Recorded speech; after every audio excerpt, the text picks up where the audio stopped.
good choices, good decisions.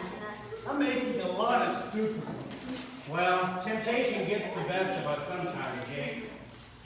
Yes, it's been getting the best of me a lot lately. I wish I knew a way to fight it.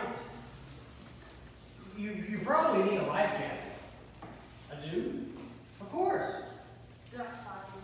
When you go diving deep in the ocean, you always wear a life jacket. You know, just in case you get tired and you need help to get up to the surface real quick. Or like, yeah, I better give it to them. Yeah.